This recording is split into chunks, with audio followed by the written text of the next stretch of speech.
Welcome to the Good Shepherd and the Child podcast, where we explore the spirituality of the Christian child through the method of the catechesis of the Good Shepherd.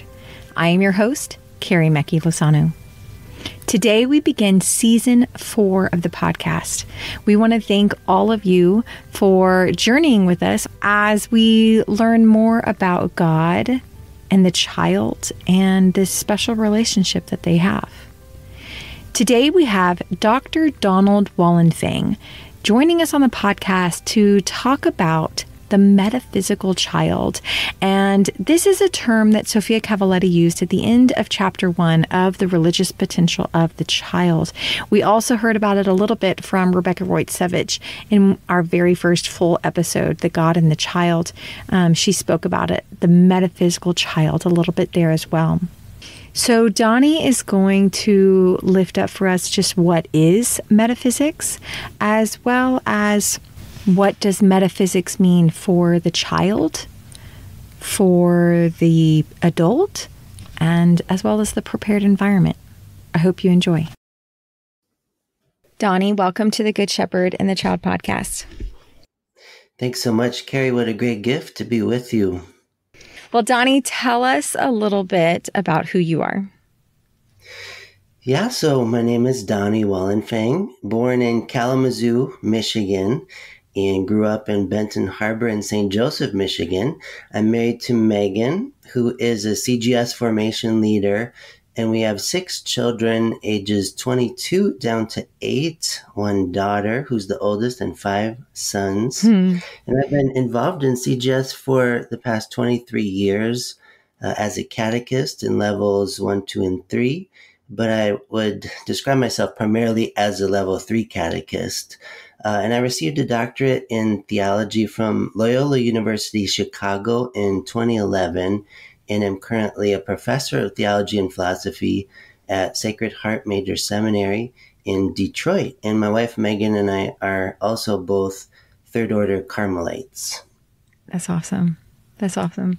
And we had Megan on the podcast about a year ago. We talked about merciful parenting, and that was one of my favorite episodes. I really enjoyed that episode with her. So you are definitely in good company.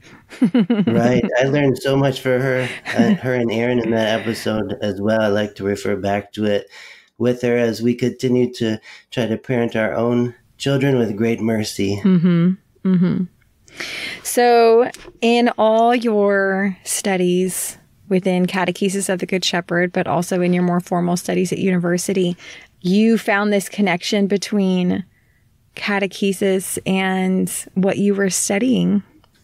That's right. There's such a connection between contemplative prayer, Carmelite spirituality, the child, the studies I was doing in philosophy and metaphysics and phenomenology. So I'm so excited to get to help bring these connections together in this episode. Yeah, I'm really excited to hear about it too. I'm really excited.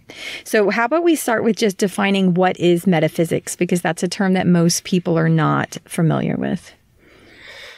Definitely. So we see this term metaphysics show up in Sofia's writings. She talks about the metaphysical exigence of the child, and she talks about this in chapters 1 of both RPC1 and RPC2.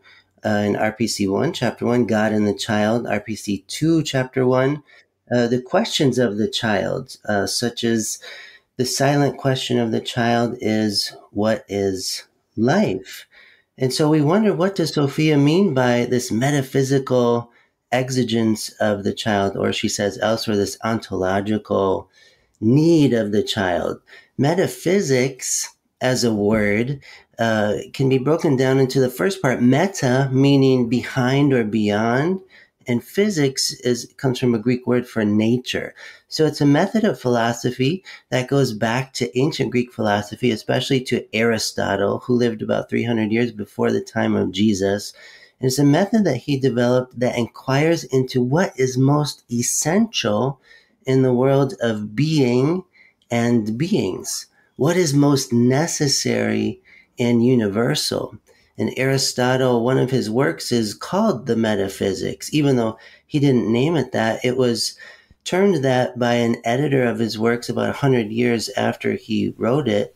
And they used the Greek phrase ta metaphysika, the work after the physics. So Aristotle had written a work called The Physics, which was all about the world of natural science, but then another work which would be more advanced about this necessary world that is the condition of possibility for the world of nature. And so it was like warning the student of Aristotle, if you want to study the metaphysics, you should study the physics first. And one last thing about Aristotle was his school of philosophy was known as the Peripatetics, from a Greek word that means walking up and down, walking around, walking from place to place. So Aristotle was known to do this philosophy of metaphysics while walking and talking with his students, with his disciples. So there's a real strong connection here when we think of Maria Montessori and the absorbent mind of the child, and the necessary connection between intellectual development and bodily movement, how these go hand in hand. So when Sofia is using the language of metaphysics, all of this is really in the background, going back to Aristotle and then the scholastic medieval philosophical tradition with people like Bonaventure and Thomas Aquinas, who really took this up to ask the question, what is being? It's such a big question. Okay, so am I describing it correctly when I say that metaphysics is the ability to, you see the physics, you see the physical that's right in front of you, but able to surpass it to something deeper underneath? That's right. Yeah, and that's why the child is the premier metaphysician, the one who best asks the question why. And when we ask the question why, we're penetrating beneath the surface of things, that movement to what is transcendent, and the relationship between what is close and also what transcends this material world of nature. Mm. That's so fascinating what you were lifting up about the connection between Aristotle and contemplating things in a metaphysical way while walking with his students, and the connection between Montessori and the body and mind, and how the body needs to move, needs to be doing the work of the hands as we deepen our minds, as we go deeper in a mental way as well. And then the connection of what we do as well in Good Shepherd. So we have the physical, like the parables are the easiest ones to think of with this. So like the physical, the mustard seed, but then we actually are touching it. We are actually looking at it and feeling it. And the deeper that goes with the physical aspect of the doing, the work that we are physically doing. That's neat that there's that connection of the physical with the mental that you're lifting up there. Right, definitely. And in episode 2 of the Good Shepherd and the Child podcast, you are hosting Rebecca Roysevich, and an episode titled God and the Child. Mm-hmm.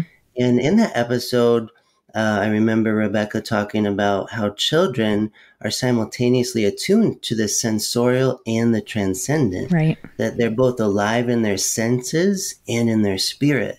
They behold both the visible order of things and the invisible order of things, like you're saying.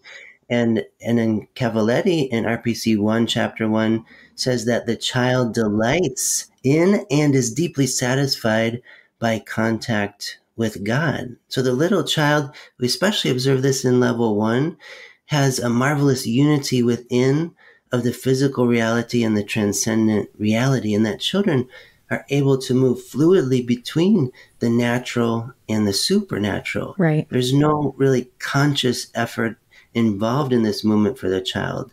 It's innate. It's a movement, Cavalletti says in RPC2, from the lesser to the more. Right. Right. It's so easy for them to have a foot in both worlds. Like they can see the Good Shepherd as a shepherd, but they can also at the exact same time understand that the Good Shepherd is Jesus, that there is a deeper level to what the words are speaking there, that metaphysics of just being able to be in both of those worlds. And I've had the privilege of doing adult meditations for sacrament preparation many times. And it's interesting because the adults really do have a harder time with this.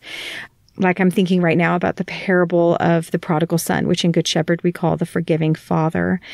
It is very hard for adults to see past the top layer of the father maybe being too nice to the son, is how so many parents have responded to that parable whenever we're sitting and just pondering with it. It's harder for them to step into the other world, into the other side, into that deeper nature of this parable, to see the mercy that God is trying to convey through the parable. But the child can sit in both worlds so easily, and we just kind of lose it as we get older. But you're right, that youngest child, that level 1 child, you see it the easiest with them. Yeah. Yeah, it's this metaphysical intuition that there must be this perfect love, this complete mercy that makes this universe possible. And it's like the child recognizes this, understands this, yearns for this, leans into it, and leads us adults in that encounter with this transcendent perfection of love and being and mercy that makes everything else possible. Right. Right. They accept it so freely. And same thing with the mystery of life and death as well. Yes, I think we can think about this going back to Montessori's triangular relationship that she talks about in her London lectures, where we have the child positioned as the apex, the due north, and then the adult and the environment to accompany the child and to follow the child in her contemplative way of life. So facing the mystery of life and death, the child doesn't shy away from this, but ponders what's going on here. In the level 1 presentation, where this mystery is referenced to the plant and the development of the plant, all the way into the full grain of wheat, with the biblical passage, as Jesus says, unless the grain of wheat, sown into the ground and dies, it remains only a grain of wheat. But if it dies, it produces a rich abundance, a rich harvest. And so the child can face death squarely, inasmuch as she has this confident hope that death is overcome by life. The child knows intuitively that in the beginning is not death, but life. And therefore, in the end, life. It makes no sense metaphysically to say that in the beginning is death, because if that were the case, there would be nothing. But the fact that there's something rather than nothing means that always there is something. And there's a metaphysical phrase in Latin, bonum est divisivum sui, which means goodness is diffusive of itself. So if we experience goodness in this life, it means it has a source. And those of us who, by God's grace, are humble enough to realize this is not ourselves. It comes from a transcendent source that gave us being in the first place, and that has the power to resurrect our being even though we die. And it's like the child is already in tune with this metaphysical exigence of the will to live. Even the child in the womb and the infant child, how Montessori talks about the child develops on her own. There's something in her that Aristotle calls the entelechy, this movement toward the goal and the perfection of the being, the perfection of the organism. And the blueprint is already there. The metaphysical architecture is already there in the soul, in the form of the human being that unfolds and expresses itself in and through the body. And the child does this so naturally, as said before, without any real deliberate conscious effort. It's just how they are. It's how children live. So facing the mystery of life and death, the child leads us as a witness to the power of resurrection. That's so beautiful. That's so beautiful. Donny, earlier you were speaking about a triangular relationship that Montessori brought up of the child, the adult, the environment. Could you speak into what does metaphysics mean for each one of those? Yeah, so I think when we ask about metaphysics and how Sofia Cavalletti is using the term in her work, it's helpful to think about what does metaphysics have to do with the child? What does metaphysics have to do with the environment? What does it have to do with the adult? How does metaphysics understand these three components of the triangular relationship better by letting the child lead us in this newly acquired understanding? So in RPC1, at the very end, Cavalletti says that there is no being more metaphysical than the child. The child is metaphysician par excellence. The child is an innate investigator. Everything she does contributes to the revelation of being for her. Mm-hmm. We think of the infant child who gropes with their arms and legs and wants to grasp on to different objects, wants to touch and explore the local environment, puts everything to the lips and mouth. What is this thing? And tries to investigate everything and take everything in. The child does this quite naturally. And so the child reveals to the adult the meaning of metaphysics in the flesh, because it's the child who best asks why. A why that opens the heart toward truth in all the roundness of its mystery. And then we have also the components of the adult and the environment. And we learn from Sofia that the adult is there to serve the child, the adult, him or herself, as a useless, unprofitable servant. And she says that poverty is the primary virtue of the catechist. Poverty is the primary virtue, that the adult is serving the child by first preparing this environment of encounter for the child to encounter the mysteries of faith. And so we might wonder about, what does metaphysics teach us about the environment?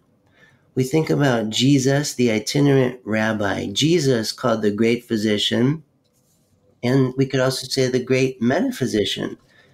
We can think of him as a peripatetic rabbi, that is, a rabbi who walks and talks, teaches through movement, teaches in and through leading his disciples into new uncharted environments and territories, even a storm on a sea, and he has something to teach them there. He teaches on the move because Jesus knows full well, the creator of movement, that movement is integral to teaching and learning, and how necessary it is for the disciples to be immersed in diverse environments of encounter. Again, we're reminded of Montessori's principle of what could be called a kinesthetic combination of intellectual work and bodily movement that she especially discusses in The Absorbent Mind. So if we take note of Jesus as the master catechist, we see how he invites his children to ask why with him, to wonder and wander with him, first of all, as a child himself that we just celebrated in the Christmas mysteries. Jesus invites us to ask why with him as the infant Christ. And as he grows and develops in his humanity, Jesus teaches us through the parables, as you were talking about earlier, how he teaches us about the mystery of life and death. Sofia Cavalletti in RPC1 talks about the power of the sign and how Jesus uses these powerful signs within his parables, this parabolic sign through which the material world acquires a kind of transparency and the transcendent world acquires a kind of tangibility. And in level 1, we think of the kingdom parables, 3 about growth and transformation, the mustard seed, the yeast, the growing seed, and then 2 about value, the precious pearl and the hidden treasure. And through these parables, Jesus teaches us that both we and the kingdom of God are valuable. Both we and the kingdom of God are growing and transforming. So the triangular relationship leads us to better understand ourselves as adults in and through preparing this environment for the encounter of the child and the good shepherd. I love that. I love the way that you were talking about how Jesus taught with movement, with walking with his apostles, and through the physical world. That's so similar to what we do as well in the atrium. I love that. Yeah, it's so amazing. When Jesus invites us into an environment of lack, it gives him something to fill. It gives God something to do. And this is why the atrium environment, as designed, going back to Montessori's vision and Cavaletti building on this within Christian faith formation, the environment itself is one of poverty, and that's intentional. So that the poverty of the environment is a springboard into this encounter with the transcendence of God. The environment isn't full of a bunch of loud sounds and lights flashing up, but it's a very quiet, still, contemplative environment that the child so yearns for, to be enveloped by silence, to be enveloped by the sacramental mysteries of the faith, and to let the tangibility of the material lead them into a deeply spiritual encounter with our spiritual God. So you're lifting up that the essentiality of an environment allows for greater metaphysical nature of being able to transcend from the physical to the invisible. That type of environment is what's conducive to that. Yeah. That's neat. Yeah, most definitely. Yeah, it gives the child something to do also. It's like not everything is being done for the child, but the materials await the child's hands, the child's eyes, the unity of perception that the child showcases so much more intensely than the adult. And this is why it's such a privilege for us adult catechists to observe the children in the atrium environment. I mean, I'm brought to tears, to trembling when I observe children in the environment, because they teach me better how to contemplate the things they say, the pictures they draw, the songs they sing, how they move in the environment. It's just an entrance into the kingdom of God. If we simply utter the Marian fiat, let it be done unto me according to your word, O Lord. And let me, as the prophet Isaiah says, be led by the child in this peaceable kingdom. Because the child's heart is so integral. The child's heart is a testimony to the shalom of Christ, the peace of Christ. And Sophia, in the book Way of Holy Joy, and Patricia Coulter gets at this in her translator's note too, she brings together those Hebrew words of shalom and shalem. Shalom meaning peace, and shalem meaning integrality, lacking nothing essential, wholeness. And this is a wholeness that only God can supply. We think of the book of the prophet Isaiah, chapter 52, verse 7. How beautiful upon the mountains are the feet of the one bringing good news, bearing glad tidings, proclaiming to Zion, your God is king, bringing this peace, the shalom of God. And whose feet are beautiful? Those of the child, those discalced, shoeless feet that walk the way of mystery. And for us adults to bear our feet also with the children as they play on the cool green grass, as they go about the atrium in search of the pearl of great price, the treasure hidden in the fields, and all the saturating mystery of God that he created us to receive. They're such great examples for us of true spirituality, true discipleship. Yes.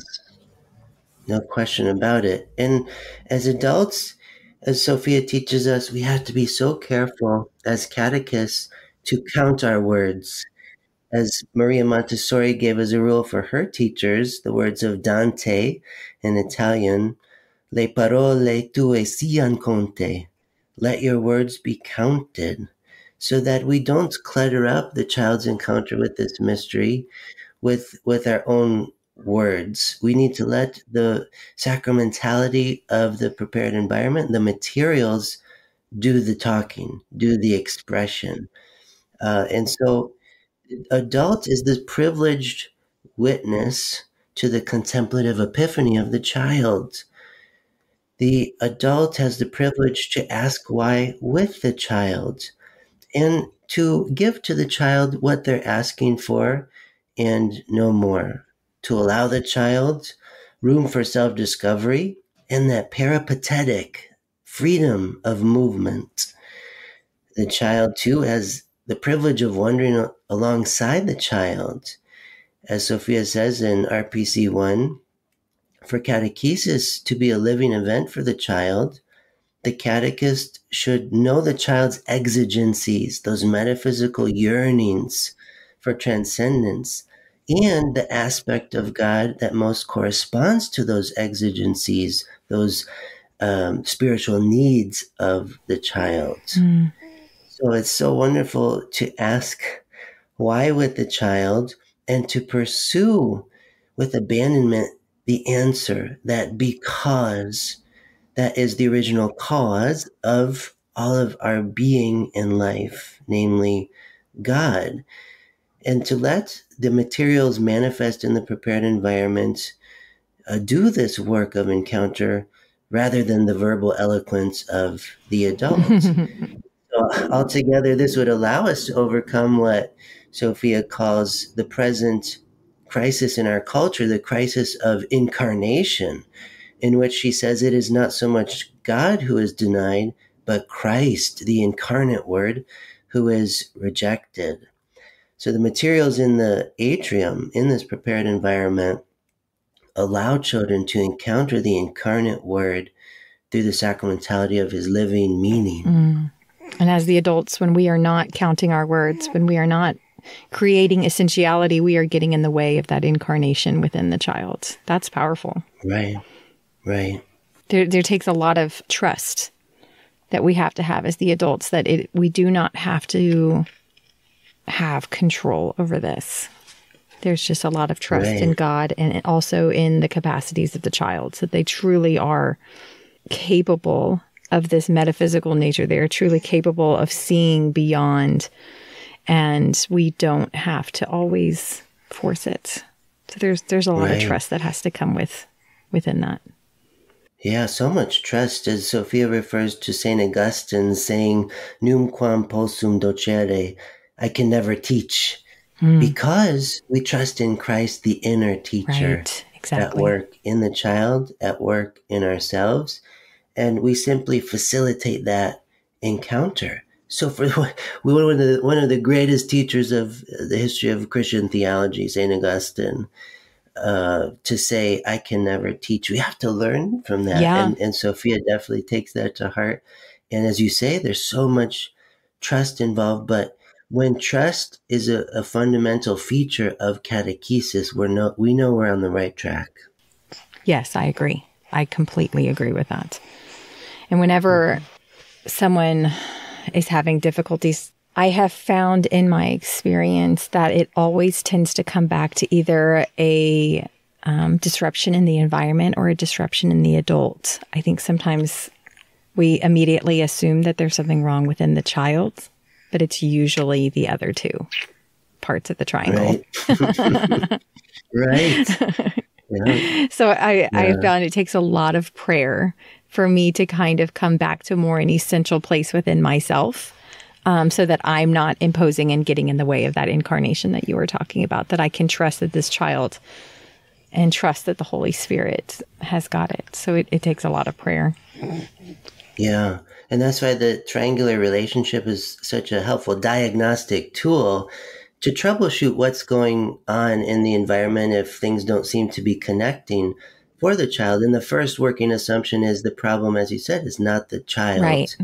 but it's something with the adult or the environment. Oftentimes the environment is so interesting, as I've served as a catechist in the atrium, how the children find those materials so quickly that aren't ready to be presented. They're not ready to go. And I think, I should have taken that off the shelf beforehand, because it's causing a disorientation.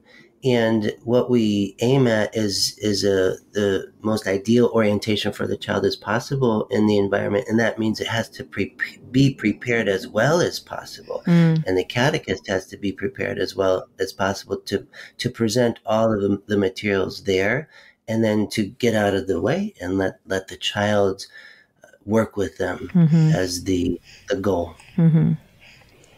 Yeah. There's a lot that I'm going to take away from this conversation, but something that I'm going to ponder a lot more is this idea of Jesus teaching through movement and using the physical world to teach and or to sit with the theology that he's trying to convey. Just this idea of essentiality and the prepared environment and the prepared adult, and using that physical environment, that essential physical environment, but even beyond the atrium. For sure. Yeah, we can trust Jesus, the Good Shepherd, the Prince of Peace, as Montessori and Cavalletti talk about this education for peace. And what better educator than the Prince of Peace within the interior hiddenness of the heart of the child. Well, Donny, is there anything else that you want to lift up before we finish today? So many things, but so little time. So many good things to ponder, but I suppose for now I'll just count my words, and hopefully our conversation points back to the great insights of Montessori and Cavalletti and Adele Costagnocchi, who says God and the child get along well together. And we can trust that too. It's not something that we have to invent for the child to get along well with God, but God has placed it within the heart of the child to get along well together. And we as adults simply need to continue to observe, take note of the child, of this walking with God all the way to the resurrected life. Right. Following the child to God. Yeah. They will lead us. The children will lead us. Thank you, Donny. I really appreciate you. My great pleasure, Carrie. So great to be a part of the Good Shepherd and the Child podcast. Thank you all for listening to this week's episode of the Good Shepherd and the Child podcast. In our show notes, you're going to find links to a handful of books to help you dive into this very deep topic of the metaphysical child even deeper. So, of course, we have The Religious Potential of the Child by Sofia Cavalletti, where she talks about it in chapter 1, as well as The Religious Potential of the Child 2 for the 6 to 12-year-old that she also talks about it in her chapter 1. Donny also mentioned the book Ways of Holy Joy, so you can find a link to that in our show notes. And he also has written a handful of his own books, including Metaphysics, A Basic Introduction in a Christian Key, as well as a few others that I am listing in our show notes if you would like to check those out. I also put links in our show notes for you to be able to go back and listen to episode 2 with Rebecca Roitsevich on the God and the Child, in which she talks about the metaphysical child.